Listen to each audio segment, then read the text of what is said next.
Good morning, dear students. Welcome again. So, students, today we will continue the chapter Civilization and Cities.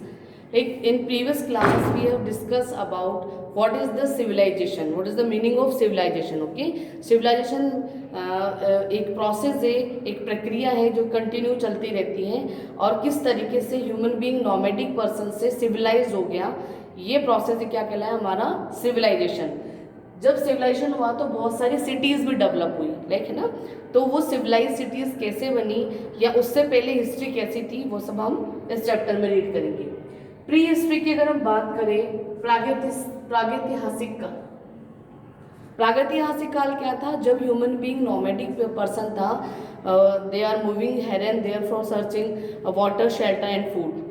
Slowly neolithic age में हमने पढ़ा था कि किस तरीके से ह्यूमन बीइंग ने फार्मिंग करना स्टार्ट कर दिया था, जो एनिमल्स थे उनका डोमेस्टिकेशन स्टार्ट कर दिया था, जिससे उनको धीरे धीरे अब वो क्या हो रहे थे, पीपल्स ग्रुप में रहना शुरू कर रहे थे।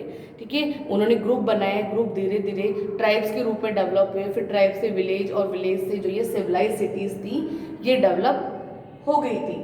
ओके स्टूडेंट्स, अब हमने ये भी देखा था कि बहुत जितनी भी सिटीज़ थी, लार्ज जो सिटीज़ थी, वो सभी कहाँ पर सिचुएटेड थी, on the bank of river. ठीक है, और वो रिवर कौन सी थी, इंडस रिवर। ठीक है, सारी जितनी भी सिविलाइजेशन की सिटीज़ थी वो बैंक रिवर के पास में थी, नदियों के किनारे थी। क्यों थी, क्योंकि वहाँ पर उनके लाइवलीहुड के मेंस प्रॉपर तरीके से पूरे हो जाते थे। फर्स्ट नीड ह्यूमन बीइंग की वाटर, जिसके लिए वो नोमैडिक पर्सन था और वाटर की सर्चिंग के लिए यहाँ से वहाँ घूमता था।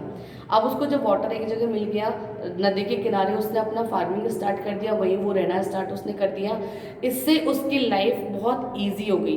इसीलिए जितनी भी सिविलाइजेशन हुआ है, जितना भी, वो सारा जो नदियां हैं उनके आसपास की वजह से। इंडस वैली सिविलाइजेशन, सिंधु घाटी सभ्यता के बारे में हम लोग पढ़ते हैं।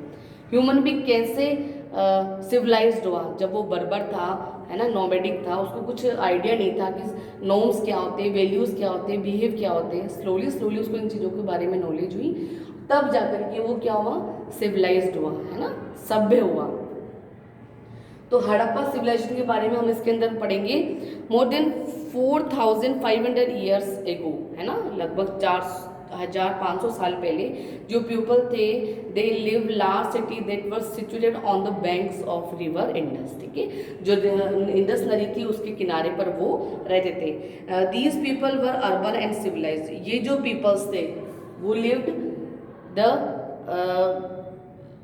River of the Indus. ठीक है, इंडस रिवर के पास जो रहते थे वो सिविलाइज थे, और this civilisation is called the Indus valley और हड़प्पा सिविलाइजेशन। और इसी सिविलाइजेशन को हम क्या बोलते हैं, इंडस वैली और हड़प्पा सिविलाइजेशन बोलते हैं। Till the second decade of the 20th century nothing was known about the Harappa civilization. 20वीं शताब्दी तक कोई नहीं जानता था कि हड़प्पा सिविलाइजेशन भी कोई सिविलाइजेशन है ना।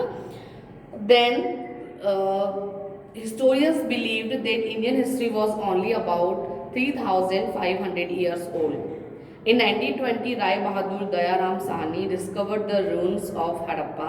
उसने हड़प्पा के बारे में जानकारी दी, हड़प्पा की खोज करी, और कहाँ पर करी, a small village in Montgomery district of Punjab, जो आज कहाँ पर है, पाकिस्तान में। इन 1921 R.D. Banerjee came upon the remains of a civilization in Mohenjodaro of the bank of river Indus। ठीक है, राखलदास बनर्जी ने भी क्या, जो मोहनजोदाड़ो था उसकी खोज करी। वो भी कहाँ थी, जो इंडस रिवर थी उसके बैंक के पास, इन लरखाना डिस्ट्रिक्ट ऑफ सिंध, जो अब कहाँ पर है, पाकिस्तान में। Originally it was called the Indus Valley Civilization because the first cities were found on the bank of river Indus। ठीक है, इसको इंडस वैली सिविलाइजेशन या सिंधु घाटी सभ्यता नाम से हम क्यों जानते हैं, क्योंकि ये जितनी भी सभ्यताएं हुई थी वो सिंधु घाटी, जो सिंधु नदी थी उसके आसपास ही बसी हुई थी, उसके आसपास ही बनी थी ये। Later more cities were discovered in the mainland since many of the cities had the same pattern as Harappa. It became the type site। Okay, type site means an archaeological site regarded as characteristics of a particular culture। ठीक है, एक निश्चित कोई culture है, and whose name is often applied for the culture। For instance, the Le Moustier cave in south west France in the type of site of the Mousterian culture. ठीक है, उनका एक ही कल्चर है, सभी लोग एक ही कल्चर को फॉलो करते हैं। और इस तरह के जो सिविलाइजेशन थे उसको क्या कहा गया, हड़प्पा सिविलाइजेशन, जो कि इंडस रिवर थी उसके बैंक पर बना था। उसके बैंक पर उसके जो अवशेष हैं, जो खोज करी गई, वो हमें इंडस रिवर के आसपास ही मिली। ठीक है, अब इसमें आपकी बुक में देखिए एक मैप दिया हुआ है, study the map given the next page. ठीक है, you know the extent of Harappa civilisation, किस तरीके से जो हड़प्पा सिविलाइजेशन था, हड़प्पा सभ्यता थी, उसका विस्तार हुआ। और the Indus valley civilisation flourished in the north western part of the Indian subcontinent. ये कहाँ पर इसका स्प्रेड हुआ, ये इसका जो प्रचार प्रसार की अगर हम बात करें तो वो हुआ सिंध में। ठीक है, सिंध। सेकंड कहाँ हुआ, Balochistan.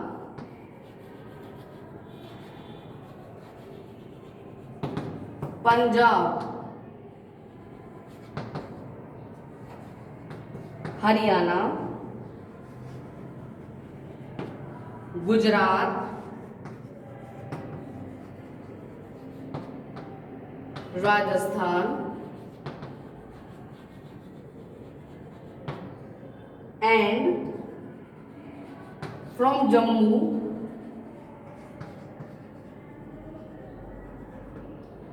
in the north to the Narmada।